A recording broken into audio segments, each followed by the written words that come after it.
네, 온라인 오프라인 이렇게 수요예배 함께 하신 성도님들 환영합니다. 아멘. 시편 저희가 저번 주에 13편을 했는데 오늘 18편으로 이렇게 좀 점프해서 나가도록 하겠습니다. 저희 지금까지 시편 그 장르별로 또 지혜시, 제왕시, 개인 탄식시, 찬양시, 신뢰시 대부분 다뤘어요. 근데 이제 18편이 개인 감사시로서 이제 처음 시편에서는 이제 개인 감사시로서는 처음으로 이제 나옵니다. 여러분 찬양시와 감사시에 대한 차이 아시죠? 그래요. 그걸 또 얘기하진 않겠고요. 개인 감사시입니다. 시편에서 세 번째로 긴 절수를 갖고 있어요. 50절. 하지만 너무 귀중한 절수 하나하나이기 때문에 찬찬히 저 보면서 가도록 하겠습니다. 시편 18편의 머리글 표제를 보시면 시편 표제 글 중에 가장 길어요. 읽어볼게요. 여호와의 종 다윗의 시, 인도제를 따라 부르는 노래, 여호와께서 다윗을 그 모든 원수들의 손에서와 사울의 손에서 건져주신 날에 다윗이 이 노래의 말로 여호와께 아뢰어 이르되. 길죠 꽤? 이게 뭐냐면 사울의 손에서 건져주신 날만, 그 날에 바로 쓴 시라기보다는요 모든 원수들의 손, 그러니까 특정한 사건 뒤라기보다는 오랜 기간 다윗에게 있었던 그 위험을 거치고 주님이 그에게 어떤 분이신가를 오래된 일부터 그 지난 일까지 이렇게 회고하면서 모든 과정 가운데 대한 하나님께 감사하는 노래입니다. 여러분 어떠세요? 지난 한 10년, 20년 전의 일에 대해서 이렇게 기억하시면서 감사하고 노래하고 계신가요? 네, 그런 거예요. 지금 우리가 받은 것, 최근에 받은 것, 감사할 일, 그것뿐만이 아니라 그 오래전의 일까지. 그래서 현실에 갇혀 과거를 돌아보지 못한 채 지금 나에게 손에 주어진 것에 너무 몰두하다 보면 감사할 것이 너무 없죠. 감사를 잃어버리죠. 근데 내가 주님을 만나면서부터 있었던 그 많은 일들에 대해서 묵상해 보면 참 감사할 일들이 넘칩니다. 그게 다윗의 힘이었던 것 같아요. 다윗의 삶 안에는 하나님 안에서 꾸준히 살면서 그 하나님의 은혜를 기억하고 인정하고 나아가는 것, 이게 아마 예배하는 자의 첫 모습이지 않을까 생각이 됩니다. 제가 이렇게 보여드리듯이 1절부터 3절은요 하나님의 성품에 대한 묘사가 나옵니다. 여러분 그 시편 18편을 같이 쭉 보면서 가야 됩니다. 그래서 꼭 펴주시고요. 온라인에서도 1절 한번 볼까요? 나의 힘이신 여호와여, 내가 주를 사랑하나이다. 되게 익숙한 고백인 것 같지만 되게 특이한 고백입니다. 이게 뭐냐면 하나님께 사랑을 고백하는 것으로 시작되는 시가 없어요. 되게 독특한 시입니다. 근데 더 독특한 것은 여기에 사랑한다라는 이 단어가요, 라함이라는 히브리 단어를 썼습니다. 이건 어떤 단어냐면 딴 데 한번 이 단어를 보고 이 원어를 찾아보면요 대부분 긍휼히 여기는 사랑, 불사경이 여기는 사랑이에요. 한마디로 말해서 모성애를 나타내면서 드러내는 사랑이에요. 그리고 인간에 대한 하나님의 사랑을 표현할 때 사용하지, 인간이 하나님에게 사용하는 것은 여기가 유일합니다. 그러니까 보통 인간이 하나님에 대해서 사랑한다고 얘기할 땐 이 단어를 안 써요. 하나님이 우리를 사랑하실 때 쓰는 단어로 쓰죠. 근데 왜 그럴까요? 그래서 일부 학자들은요 충성과 헌신으로 그래서 해석을 해야 된다라고 얘기를 하기도 합니다. 그런데 이 단어 자체는 그렇게 바꿔서 쓸 수 있는 단어는 아니라는 거죠. 그렇기 때문에 물론 다윗은 인간 자신이 하나님이 자신을 사랑하는 것만큼 하나님처럼 하나님을 사랑할 수 없다는 걸 알겠죠. 그 자신의 사랑이 부족하다는 걸 충분히 알겠죠. 하지만 지금 다윗은요 자신을 향한 하나님의 그 사랑의 넓이, 깊이, 높이, 길이, 그 모든 것을 이제 몸소 체험함으로 내가 라함의 그 하나님의 사랑, 하나님이 나에게 부어신 그 라함의 하나님의 사랑을 온전히 다 따라하지 못하지만, 그것을 할 수 있는 존재는 아니지만 어떻게 해서든 그 사랑을 동일하게 고백하고 싶은 거죠. 그 마음이 담겨 있는 겁니다. 내가 그렇게 하지 못하지만 내가 그 하나님의 사랑만큼을 더 하고 싶어하는 간절함, 그리고 소망이 담겨 있는 사랑입니다. 그래서 여러분, 이제 이 찬양 부르실 때, 나의 하나님, 하나님 사랑한다고 얘기할 때 그냥 내 수준의 사랑이 아니라 하나님의 수준으로 내가 하나님을 사랑하게 해주십시오 라고 이제 기억해 주세요. 이 시편 18편은 그렇게 시작해야 됩니다. 그럼 이 찬양이 더 깊어지고 풍성해지겠죠? 그러면서 이제 2절, 3절 보겠습니다. 저희 너무 익숙한 찬양과 함께 나와 있는 반석, 요새 나옵니다.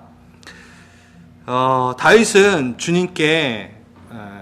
주님이 자신에게 어떤 분이신지를 이제 얘기하기 시작합니다. 총 8가지의 표현으로 은유의 은유를 거듭하면서 이야기해요. 또 하나하나 좀 볼게요. 반석입니다. 몇 번을 반복해서 이 시편 18편 안에서도 반복하고 있고요. 시편 안에서는 거의 20회 정도 이 반석, 주님은 나의 반석입니다 라고 고백을 합니다. 이 반석은 견고함의 상징으로 좀 쓰이죠. 맞아요. 그런데 여기 시편에서 이 18편에서의 사용하는 것은 조금은 좀 더 풍성한 의미가 있는데요. 시편 40편 2절에는 나를 기가 막힐 웅덩이와 수렁에서 끌어올리시고 내 발을 반석 위에 두사 내 걸음을 견고케 하셨도다. 이렇게 튼튼하게 서 있는, 하나님의 가운데 튼튼하게 서 있을 수 있다. 하나님의 반석 위에 쓰는 것. 그럼 내가 흔들리지 않는다 라고 대부분 이렇게 사용을 하는데, 여기선요 반석이 요새랑 같이 이렇게 연결되어 있어요. 그래서 이 반석은요 이렇게 생각하시면 돼요. 자연적으로 생겨진 견고한 진. 그럼 요새는 뭐죠? 인공적으로 건설한 견고한 진. 이렇게 생각하면 됩니다. 그러니까 반석이라는 단어조차도 이게 셀라라는 원어인데요. 이 원어는 높다라는 어원에서 나왔어요. 그래서 이거는 그냥 밑에 깔려있는 반석이 아니라 절벽을 뜻합니다. 그래서 이게 좀 상상을 해보시면 그냥 반석이 아니라 이 반석, 절벽과 같은 큰 반석 안에 내가 거기에 뒤에 숨는, 그래서 자연적으로 생긴 그 인공적인 견고한 진을 말해요. 그리고 요새는 다시 말씀드리지만 인공적으로 만들어진 그 진. 이게 뭐냐면 바위 절벽에서부터 요새까지 인공적인, 자연적인 것부터 인공적인 것까지 더해진다면 어떤 대적도 나를 침투할 수 없다라는, 그러니까 겹겹이, 이게 계속 이렇게 발전이 돼요. 그냥 따로따로 있는 게 아닙니다. 이 3절에서 4절까지, 2절에서 3절까지 한번 쭉 보면요, 이게 다가오실 거예요. 그래서 피활 바위가 또 나오죠. 그럼 반석이랑 바위는 또 뭔가 똑같은 걸까라고 생각하시죠? 그렇지 않아요. 그래서 반석을 제가 일부러 이렇게 설명을 한 겁니다. 여기에 나오는 피활 바위는 반석하고 비슷해 보이지만 또 다른 느낌입니다. 이건 뭐냐면요, 바위 동굴을 말해요. 그래서 피할 바위란 바위 틈이나 바위 동굴. 그래서 뭐라고 나와 있죠? 내가 그 안에 피할 나의 바위시오라고, 바위요라고 되어 있죠. 그러니까 한국말로 하면은 그 안에 어떻게 피할까 했는데, 이거는 바위 틈새, 동굴 같은 그 안쪽을 얘기합니다.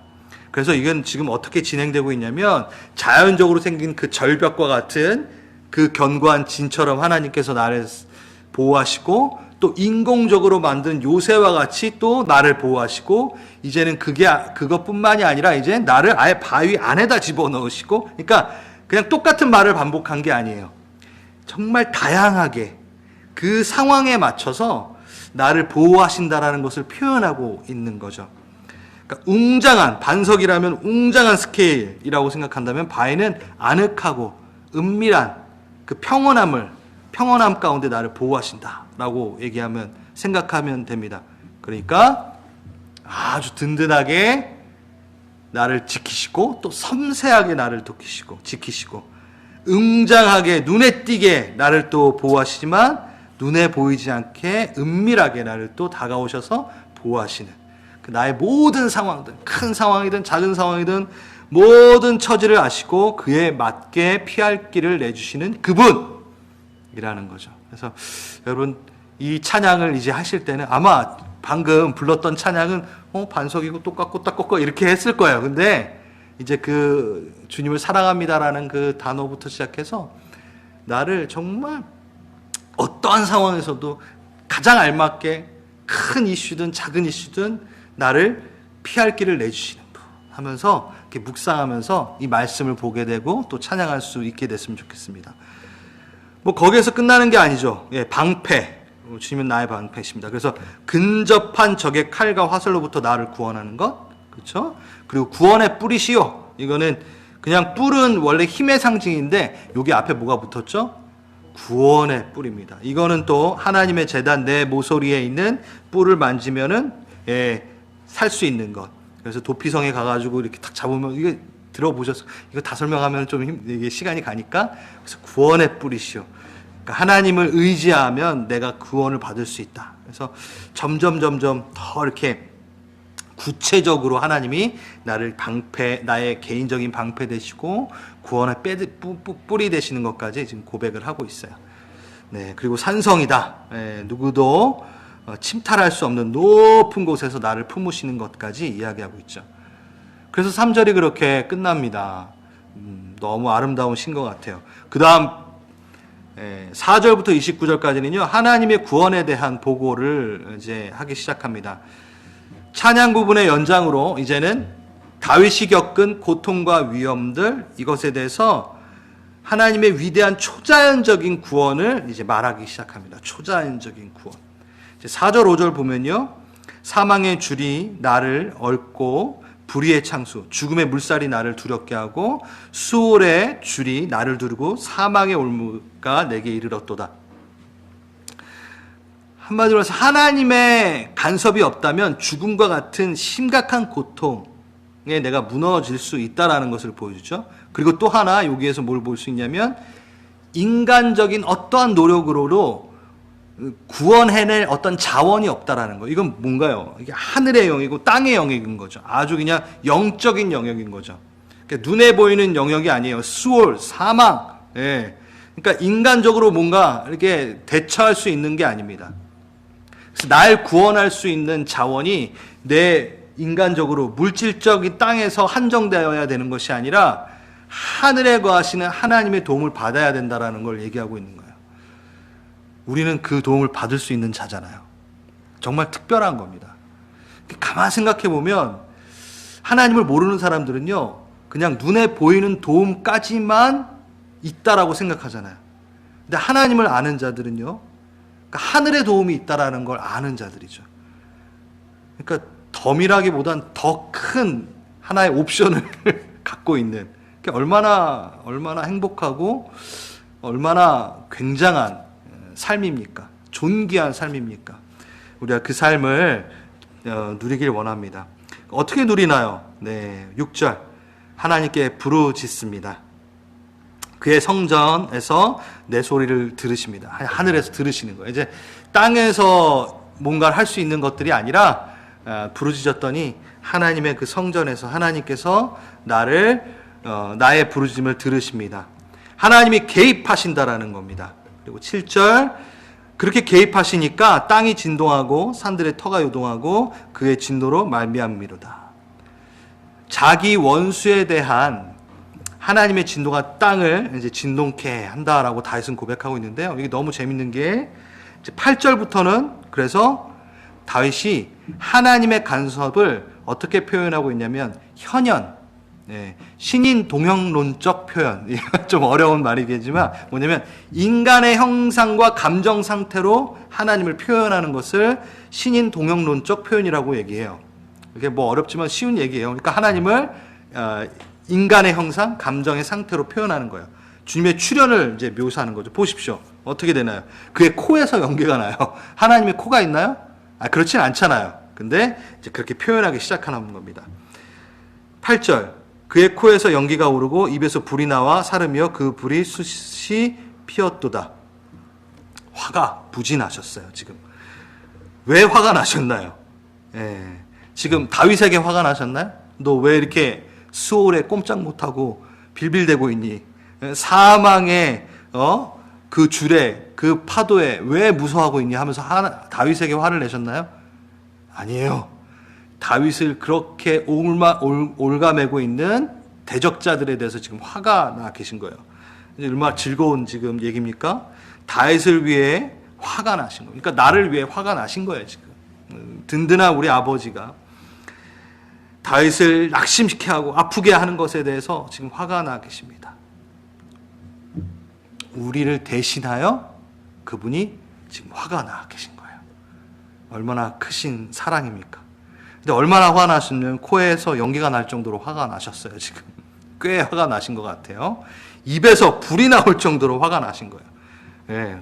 여러분 영화 보시면 뭐 이렇게 불이 확 그게 지금 나를 올가매고 나에게 사망의 줄을 매고 있는 그 대적을 향해 그 크신 분이 지금 화를 바라고 계시는 겁니다. 얼마나 든든합니까? 그래서 9절, 11절까지 그게 쭉 이어집니다. 그래서 그냥 우리가 두려움에 우울하고 움츠려든 것만 이렇게 없애주는 정도가 아니에요. 그러니까 두려움을 없애주시는 정도가 아니라 원수를 향해 진노하시는 것, 아주 적극적으로 우리를 도우십니다. 우리를 그냥 거기에서만 건져주는 정도가 아니라 건지고 나서 끝이 아니라 그 대적을 향해 화를 쏟아내시는 하나님. 그 하나님을 우리가 지금 다윗을 통해 만나고 있습니다. 그러면서 12절에서 15절까지 한번 쭉 보면요. 그 앞에 광채로 말미암아 빽빽한 구름이 지나며 우박과 숯불이 내린도다. 우레소리가 나고 음성이 우박과 숯불을 내리시고 화살을 날려 흩으시고 번개로 그들을 깨트리시고 꾸지람의 콧김으로 그냥 불어 세상의 터 물 밑에 드러내고 세상의 터가 나타났도다. 하나님의 간섭하심, 개입에 대해서 강력한 자연 현상을 묘사하면서 이제 보여주고 있습니다. 성경에는 이러한 묘사가 자주 등장하죠, 그렇죠? 여호수아서 10장에는 큰 우박으로, 사무엘상에서는 7장에서는 큰 우레를 발하고, 이사야서는 되게 많이 반복이 돼요. 큰 소리로, 회오리 바람으로, 폭풍으로, 맹렬한 불꽃으로 이게 나타나십니다. 그리고 또 하나, 율법을 이스라엘에게 백성에 주실 때에도 아주 유사한 그림이 나오는데요. 빽빽한 그 출애굽기 19장에 보면은 우레와 번개, 빽빽한 구름, 산 위에 나팔 소리가 크게 들리고 진중에 백성이 떨리느니라. 불 가운데 강림하시고 연기가 옹기가마 연기같이 떠오르고 온 산에 크게 진동하느니라. 이런 기적과 같은 이 자연현상이 막 다 들썩들썩거릴 것만큼 하나님의 개입이 실제적으로 표현되고 일어났던 거죠. 여러분 시내산의 그 영상 같은 거 보면 이렇게 위에가 검게 그을린 거 그거 아시나요? 아무튼 그거 한번 보여드렸으면 좋겠는데 진짜 일어난 일이라는 거예요. 그런데 제가 이걸 왜 얘기하고 있냐면, 그런데 보십시오. 다윗은 자신이 사울을 피할 때 자신을 죽이려고 하는 그 대적들의 칼과 창 앞에서 죽음을 피해 도망칠 때 이러한 우레, 회오리 폭풍, 불꽃 같은 것을 실질적으로 경험하지 않았어요. 경험 안 했다고요. 되게 특이한 게 다윗의 삶 가운데 기적의 체험이 하나도 없습니다. 한번 여러분 성경을 기억해 보세요. 다윗의 삶 가운데 모세와 같이, 모세에게 보여주신 것처럼, 이스라엘 백성에 보여주신 것처럼, 엘리야에게 보여주신 것처럼, 엘리사에게 보여주신 것처럼, 그리고 12제자에게 보여줬던 것처럼 한 번도 기적을 본 것이 없어요. 정말 특이한 거예요. 정말 특이한 거예요. 근데 어떻게 이렇게 다윗은 믿음이 좋을까요? 눈에 어떠한 기적도, 자신의 삶 가운데 뭔가 기적처럼 사울이 오는데 막 적군이 오는데 뭔가 확 휩쓸어지고 막 없어지고 막 이런 일이 하나도 없었어요. 정말 연구해 볼 만한 가치가 있는 분이십니다. 우리 다윗은. 이거 우리가 적용해 볼 수 있다라는 거예요. 눈에 보이는 어떤 큰 체험이 있어야지만이 내 신앙이 자라날 것처럼 생각하지만 아닙니다. 다윗을 보면은 그렇지 않다라는 것을 우리가 알 수 있어요.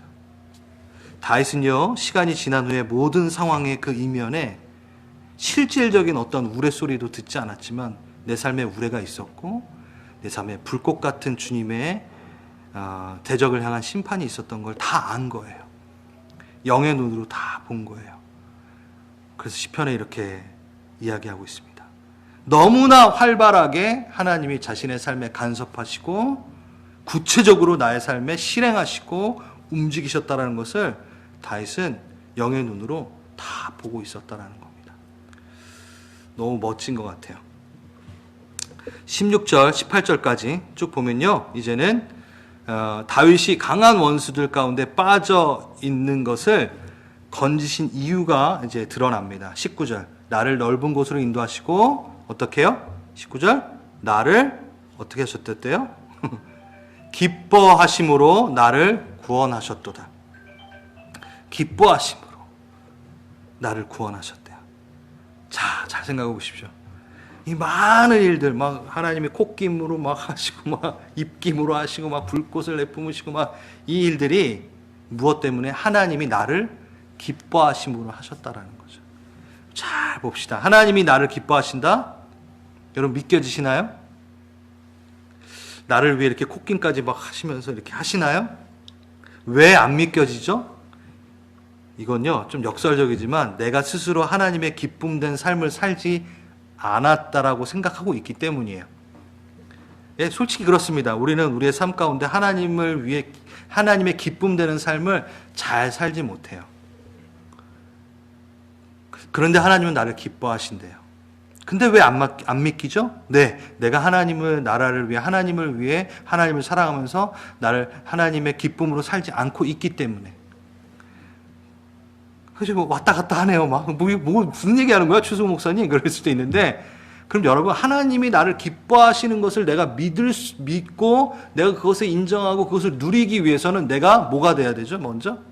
먼저가 아니라 내가 하나님을 위한 기쁨, 하나님이 나를 기뻐하는 것만큼 하나님이 나를 기뻐하시게끔, 그리고 내가 하나님의 기쁨이 되게끔 나를 그렇게 움직이고 나를 만들어 가야 돼요. 그래야지만이 하나님이 나를 기뻐하시는 것을 믿게 됩니다. 근데 내가 하나님을 위해 기뻐하는 일 하나도 하지 않고 있으면요, 하나님이 나를 기뻐하시는데도 하나님이 나를 기뻐한다는 걸 못 믿어요. 아이러니한 거예요. 그래서 이거는요, 절대 모순된 얘기가 아닙니다. 역설된 얘기가, 역설적이지만 내가 하나님을 위해 하나님이 기뻐하시는 삶을 내가 살 때 하나님이 나를 기뻐하신다라는 것을 알게 되는 거예요. 근데 내가 하나님을 위해 기뻐하는 삶 하나도 살지 않으면 하나님이 아무리 나를 위해 나에게 기뻐하신다고 얘기해도 그게 믿어지지 않아요.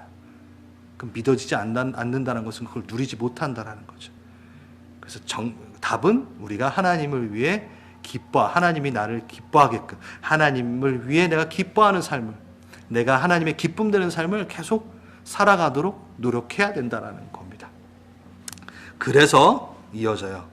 20절에서 24절, 이제 다윗은 주님에 의한 그 구원을 묘사하면서 여호와에 대한 그의 믿음의 관점으로 이제 설명을 하게 됩니다. 이제 20절에서 26절을 보면요, 이제 좀 다윗이 되게 교만한 것처럼 느껴질 정도로 이렇게 보여요. 봐봐요. 내 의를 따라 상을 주셨어. 내 손에 깨끗함에 따라 갚으셨어. 그러니까 내가 잘했으니까. 이렇게 얘기하는 것처럼 보여요. 근데 앞에 제가 방금 설명했던 것처럼 이것들을 인식하고 본다면 맞는 거예요. 하나님이 나를 보호하시는 것에 대해서 내가 믿길 원한다면 내가 그렇게 살아갈 때 하나님이 나를 위해서 그렇게 움직이시지라는 것을 느끼고 믿게 된다는 거예요. 그래서 내 의를 따라 내 여호와의 도를 지키고 그것을 따라서 하나님 나를 지키시고 막 이렇게 나옵니다. 그래서 믿음으로 다윗은 하나님 앞에서 자신의 그 신앙의 자리를 지켰다라는 것을 고백합니다. 하나님이 나를 지키신다라는 것을 믿기 위해, 그리고 깨닫기 위해 자신이 노력해 나아갑니다. 자신의 수준에서 스스로 하나님을 향해 달려갔다라는 것을 고백합니다. 그것을 놓치지 않습니다. 스스로 원수를 물리친 것처럼 얘기하는 것 같이 보이지만 그것이 아닙니다. 하나님이 나를 위해 일하셨다는 것을 강조하고 난 그것을 믿는다라는 표현으로 이것을 하고 있는 거죠. 조금 뭐 어려울 수 있겠지만 아주 간단한 부분이에요. 주일 설교 때 예전에 했던 거 기억나시나요? 전적으로 주님을 의지하고 그리고 전적으로 나 또한 하나님을 따라 가는 부분과 전적으로 주님을 의지하는 부분 두 개가 같이 가야 된다는 거. 예, 잠깐 얘기해 볼까요? 여러분, 신앙의 성장한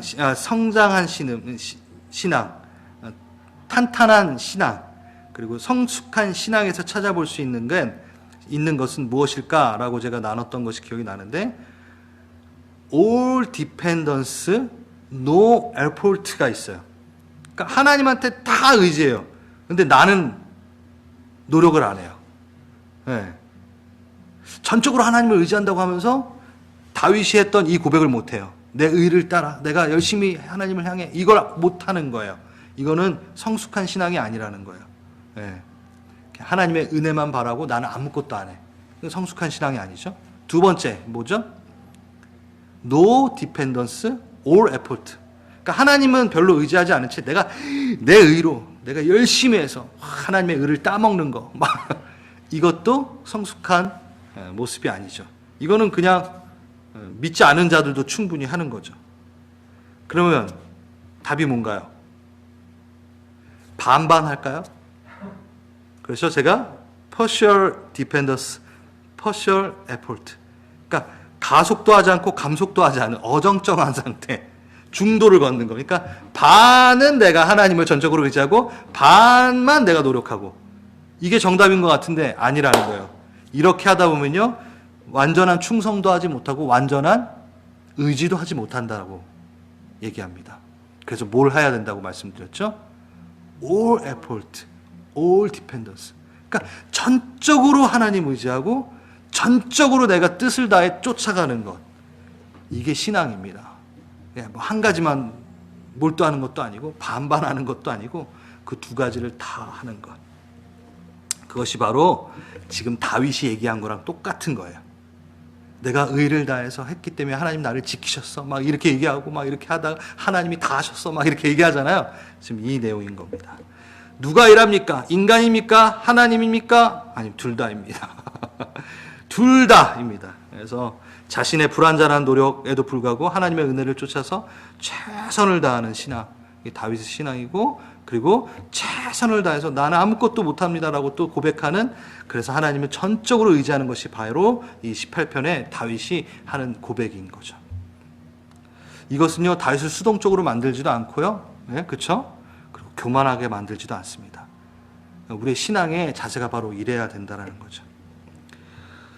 그리고 C, 네, 30절에서 50절 마지막 파트인데요. 이제 다윗은 이러한 고백을 하고 하나님의 축복을 즐거워하기 시작합니다. 30절, 하나님의 도는 완전하고 여호와의 말씀은 순수하니 그는 자기에게 피하는 모든 자의 방패시로다. 네, 그리고 또 누가 반석이, 하나님 외에 누가 반석이냐 하고 얘기하고 있죠. 시편 앞에 있었던 그 반석과 방패 이게 또 나오잖아요. 그렇죠? 근데 이거는 또 달라요. 이건 뭐냐면 이제 은혜를 즐거워하면서 또 다시 하나님의 성품을 이야기 시작하는 겁니다. 32절에서 34절 봅시다. 하나님의 힘으로 내게 띠띠우시며 내 길을 완전하게 하시며 발을 암사슴 발 같게 하시며 나를 나의 높은 곳에 세우시며 내 손을 가르쳐 싸우시게 하고 내 팔을 노새 활기를 당기로다. 다윗은 이제 하나님께서 그에게 힘과 기민함, 능률을 허락하심으로 어떻게 싸움을 준비하게 하셨는지를 고백하게 되고요. 35절에서 42절은요. 다 읽지 않을게요. 이제 그의 원수를 추적하여 분쇄하고 멸함으로 어떻게 그 승리를 맛보게 하셨는지를 또 고백하고 있습니다. 그리고 43절에서 45절은요. 하나님께서 어떻게 다른 열방을 통치하게 하셨는지를 또 묘사하고 있습니다. 한마디로 말해서 지금 즐기는 거예요. 예, 그동안에 있었던 하나님께서 하셨던 모든 일들을 회상하면서 이게 다 하나님이 하셨고 나는 그 힘으로 내가 이 열방을 다스리는 일까지 이제 통치하게 되는 일까지 내가 누리게 되었다라고 얘기하는 거죠. 여기 그래서 32절부터 50절까지는요. 45절까지 이제 나오는 내용은요. 어떤 개념이 두드러지게 나오냐면 아주 당연한 얘기지만 하나님께서는 완전하시기 때문에 나의 길을 완전케 하실 수 있었다라는 얘기입니다. 그러니까 하나님이 완전하시니까 내가 그를 따라가면 당연히 나는 완전케 될 것이다. 그렇게 되었다라고 고백하는 것이고 그렇다면 나는 당연히 나에게 일어난 모든 일들에 대해서 나의 능력에 대해서까지 하나님께 승리로 올려드려야 된다라고 얘기하는 거죠. 그러니까 내 것에서 나온 것이 아니라 하나님께로부터 나왔다라는 것을 고백하고 이제 올려드리는 겁니다. 여러분 한번 생각해 보세요. 지금 여태까지 여러분이 사셨던 그 연수, 이 날들 가운데 조금이라도 내가 잘했으니까 이 정도 했지라고 하시는 것들이 있나요? 솔직히 그래요. 다윗이 그 고백을 하는 거예요. 다 하나님이 하셨다라고 지금 고백하는 거죠. 이게 성숙한 신앙인의 고백인 것 같습니다. 행한 모든 일들, 지금 내가 누리는 일들, 내가 지금 맛보고 있는 일들, 이 모든 게 다 하나님의 권능으로 이루어졌다라고, 그리고 하나님으로 인하여 가능해졌다라고 지금 감사시를 쓰고 있는 겁니다. 이제 거의 다 왔습니다. 이제 46절. 네, 그렇게 하나님이 다 주셨어. 그래서 나는 가능했어. 라고 고백하면서 이제 결국에는 어디까지 오는 거죠? 여호와는 살아계시니. 그러니까 다윗은 예전에 역사하신 하나님만이 아닌 지금 나와 살아계셔서 역사하시는 하나님을 인정하고 높이는 지금 고백을 하고 있습니다. 그리고 47절, 48절, 49절 그 일로 인하여 이제 그분을 찬송하기로 그는 다짐하고 약속합니다. 그리고 마지막 절 50절 여호와께서 그 왕에게 큰 구원을 주시며 기름 부음 받은 자에게 인자를 베푸시며 영원토록 다윗과 그 후손에게로다라고 지금 다윗은 고백하고 있습니다. 여호와께서 그 왕에게 큰 구원을 하시고 누구에게? 기름 부음 받은 자에게 그 인자를 베푸신다. 기름 부음 받은 자이신가요, 여러분들?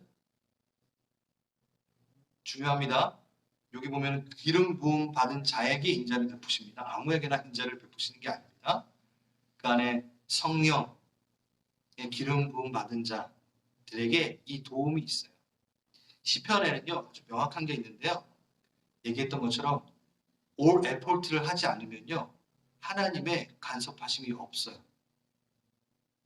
그래서 그러면 내가 노력하여 하나님의 도우심을 받아야 되는가? 이런 것도 또 착각하시면 안 돼요. 그런데 내가 온전히 노력하여 하나님의 의를 지키지 않으면 또 하나님의 도우심이 또 없어요. 근데 하나님의 도우심은 나의 노력으로 또 오는 것은 또 아니에요. 그래서 저한테 뭐라 그러지 마십시오. 성경이 그렇게 얘기해요. 그럼 어떡하라는 거야? 네, all dependence, all effort 또 얘기하는 거예요. 그러니까 한마디 말해서 내가 기름 부음 받는 자로서 내가 나를 지키지 않으면 죄송하지만 여러분 이거 못 누린다고 성경은 말하고 있어요. 그냥 가만히 멍하고 있으면 하나님의 도움이 올 것 같아요? 아니요, 안 온대요. 근데 내가 철저하게 무너진 때에도 하나님은 나를 도우신대요. 뭐 어쩌라는 거야. 우리가 할 일은요, 뭐 하는 거다? 하나님의 의를 지키고 하나님을 끝까지 찬송하고 감사하고 적극적으로 우리는 해야 될 것을 해야 됩니다. 그 삶을 우리가 살 때에 하나님의 반석이시고 요새이시고 구원의 뿔 되시고 방패 되시고 바위 틈에 나를 숨기시고 이 모든 것을 누릴 수 있다는 거예요. 근데 거기가 끝나는 게 아니라 그렇게 했을 때 다윗과 그 후손에게 내 자녀에게도 그것이 전달이 됩니다. 수요 예배 들으시는 분은 대부분 연세가 있으시고 자녀가 있으신 분들이 저희 교회에 수요 예배를 열심히 지금 참석하시는 걸 압니다. 여러분, 저는 기복신앙을 말하고 싶진 않습니다. 근데 성경에는요, 분명하게 하나님을 따르는 자들의 자손에 대해서 하나님이 축복하신다라고 명확하게 이야기하고 있습니다. 정말입니다. 왜 그럴까요? 저는 자녀를 기르면서 살고 있기 때문에 알 것 같아요. 내 삶에 기름 부음 받은 자로서 하나님을 따라 하나님의 그 인자하심을 누리고 살 때에 그것이 내 자녀에게 보여지고 증거되어지고 아이들이 그걸 보고 깨달아 알게 돼요. 근데 나는 그것을 하지 않는데 나의 자녀가 하나님의 은총과 축복과 그 인자하심을 누리게 될 거라고 생각하신다면 솔직히 착각하시는 겁니다. 잘 생각해 보세요. 여러분의 삶 가운데, 나의 일생 가운데, 나의 하루 가운데 하나님을 통해 받아오는 그 은혜, 인자하심, 헤세드의 그 은혜를 내가 자녀들에게 보여주지 못하는데 자녀들이 무엇을 보고 그것을 누릴 수 있을까요? 못 누립니다. 여러분의 말과 여러분의 삶의 하나하나에 하나님을 향한 노래가 있어야지 하나님의 그 인자하심, 헤세드가 내 자녀들에게까지 전달이 되고 보여지고 알게 되고 깨달아진다는 거죠. 그렇게 되시기를 정말 축복합니다. 헤세드의 한결같은 변하지 않는, 우리 했었죠? 시편 136편 할 때 끊임없는 헤세드의 인자하심의 은혜, 하나님만이 주실 수 있는 것, 그것을 우리가 받기를 원해요. 하나님의 인격을 걸고 내가 끊임없이 널 사랑하겠다고 하신 그 헤세드의 은혜가 나뿐만 아니라 나의 자녀 그리고 나의 또 손자 손녀에게까지 전달될 수 있도록 내가 먼저 all effort하며 all dependence하며 하나님 앞에 나아가는 다윗과 같은 삶을 사는 거죠. 어떠한 기적과 환경의 어떠한 큰 변화와 역사와 이런 것들을 보지 않아도 다윗은 꾸준히 하나님 앞에 나아갔습니다. 지켜나아갔습니다. 삶을 지켰습니다. 신앙을 지켰습니다. 그때 하나님은 다윗을 축복하시고 그 자녀에게까지 그 복을 내리시는 것을 우리는 확인할 수 있습니다. 그래서 영원하신 하나님의 예수 그리스도 그 새 언약으로서 다윗의 계략 가운데 나타나시는 하나님의 은혜를, 예수 그리스도의 은혜를 맛보게 되는 거죠.